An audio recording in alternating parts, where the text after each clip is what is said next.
Welcome to the Dreams of Consciousness podcast. If you'd be so kind, would you mind introducing yourself? Hey, it's Mike Abominator, aka MJS from Ruin. Thanks for having me on. And Mike Abominator, how would you describe the music of Ruin? What is Ruin? Just total fucking heavy death metal, man. Plain and simple, straightforward, barbaric, just heavy death. Would you describe Ruin as an old school death metal band or a brutal death metal band or anything like that?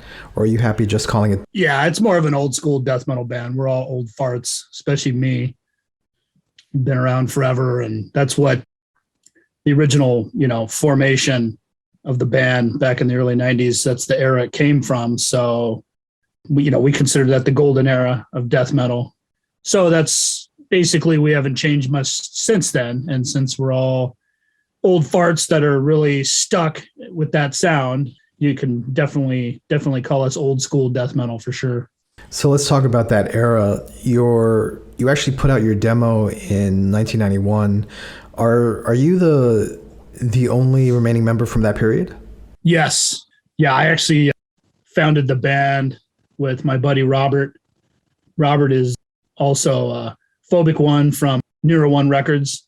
So he helped me put out the demo in 2015, but he's actually the original singer of Ruin back in the day. So he ended up getting himself into some trouble and going away for a while, going upstate, as we say. So he was unavailable. And, if you read the backstory of Ruin, a lot of people thought it was just kind of a joke and fake and this and that. It's like absolutely 100% correct, unfortunately, and authentic. So you ask anybody that knows us from that time period, a lot of crazy shit was happening back then. So, yeah, so it's basically Robert's still involved with like the quote unquote cult activities and stuff. And he helped me put out the demo in 2015. He's also put out both full lengths on cassette over the last few years, Drawn in Blood and Human Annihilation. So he's a huge part of it. He helps me out a lot too with advice and whatnot, because he's been a great friend of mine for many years, definitely one of my best friends. So he's got different stuff going on now and focused on different things once he got his life on the straight and narrow after getting into trouble and whatnot. And he had no desire to be a vocalist in a death metal band, come 2015. So it was kind of like, well, I'll just take over those duties too, on top of playing guitar, and that's how we kind of kick things off from there. But yeah, the other members, one guy's dead now from back then. Another guy, we don't know what happened to him. He kind of just disappeared. And then we had a couple other guys.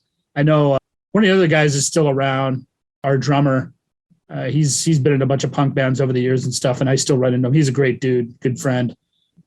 And then there was another guy that went to asylum, and he got out, and we don't know what happened to him either. He kind of disappeared off the face of the earth. So there wasn't anybody left, and I don't think any of those guys really had any desire to play death metal at this point, all these years later. So it's kind of like Robert and I were the only ones that were really interested in the heavy shit. So, and Robert didn't want to do vocals, but he's like, hey, I'll help you put the demo out. And I was like, yeah, fuck it, absolutely, let's do this.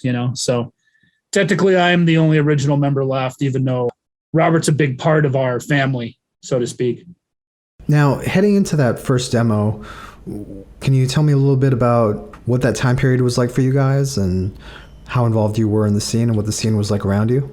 Yeah, Robert and I were like hardcore tape traders back then. And, I was doing a fanzine with my buddy.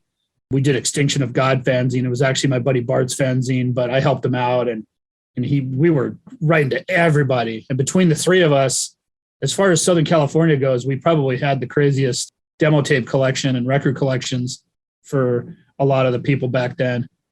We pretty much wrote to everybody. We tried to get every demo we could. Plus, we had Wild Rags Records over here in LA and the legendary Richard C. And I worked there for a bit as well myself. So I had a lot of access to a lot of demos and shirts and albums, import albums that weren't available a lot of places. So we just, totally engulfed ourselves into the death metal underground back then. Once it really took off and started getting demos from all over the world and talking to a lot of these maniacs over the phone from Japan and Norway and Sweden. And South America, even the East Coast of New York and Philly and stuff like that, in Florida, Chicago, wherever there was heavy bands, we just wanted to connect with them and, trading demo tapes, videotapes, starting writing to fanzine people, and just really, like I said, just engulfed ourselves in all this madness. And as far as, still to this day, the heavy death metal and the crazy grindcore of that era is probably the most ripping extreme music you can ever imagine, to our ears, even now, that era. So we just really got deeply into it. And, once Morbid Angel and Napalm Death and Carcass and Bolt Thrower started touring, and we got to see that live, and even some of the local bands, Sadistic Intent and Demolition and Entity and Excruciating Terror, we had a crazy scene here. So not only did we get to hang out with some of these guys and come up with them, but, the big touring bands that were passing through, and then later on Entombed and Unleashed and, Pungent Stench and, of course, Deicide and, all these bands started coming through, Goraphobia, Immolation, and it was just like, fuck, we were obsessed at that point. And Autopsy, obviously, like they're definitely one of the best ever, in Paradise Lost, to the old stuff when they were heavy duty. So we just really got obsessed with that stuff. And we were so obsessed that, come 1990, 1991, we started getting more serious about wanting to play that, actually being a band that would play that type of stuff. And then, once those demos started coming over here from Finland and Sweden and even on the East Coast, Mortician and stuff like that, we're just like, all right, Crematory, like, yeah, this is what we want to do. This is exactly what we want to do. And that's what, the sound of Ruin back then is not far removed. I think we're probably, the talent in the band is a lot better now, because we were just dumb kids back then, throwing together some super basic stuff. We're basic now, but there's actually some thought and talent with this stuff, 2015 moving forward. Back then, it was just all about down tuning and playing as heavy and fucking as fast as possible at times, and then sometimes really fucking slow and crushing. So, we just wanted to be influenced by it, emulate, our idols that were releasing some of the heaviest music ever heard. And that's basically what we set out to do.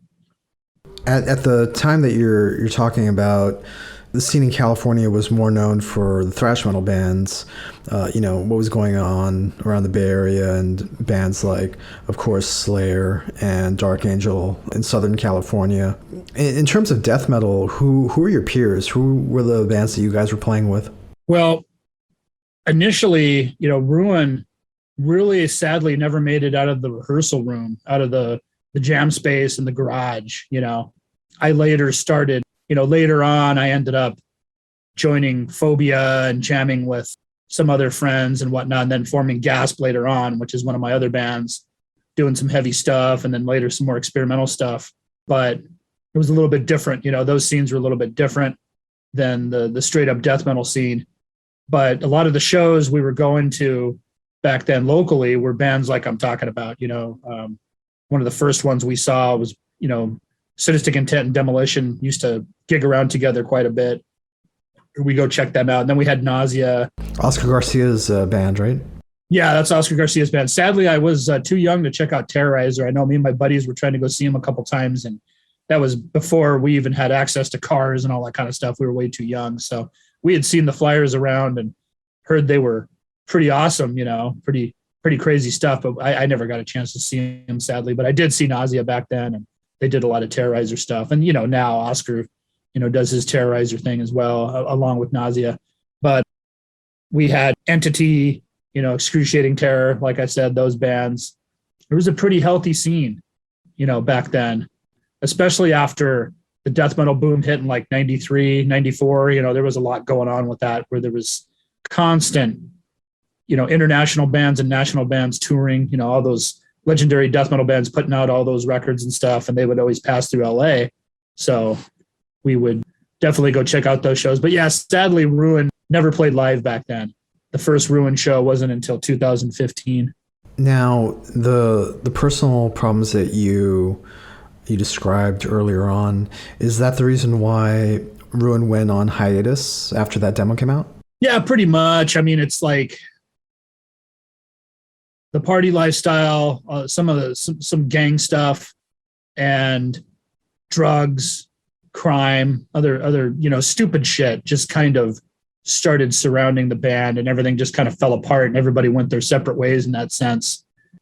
Incarcerations, institutionalized, whatever, all that stuff started popping up with these guys. And I mean, I was getting into a shitload of trouble myself, and I ended up going to jail here and there myself, just, being a maniac. And that was the lifestyle back then. Looking back, I just shake my head like, fuck, man, I'm just lucky to be here, but the focus wasn't there.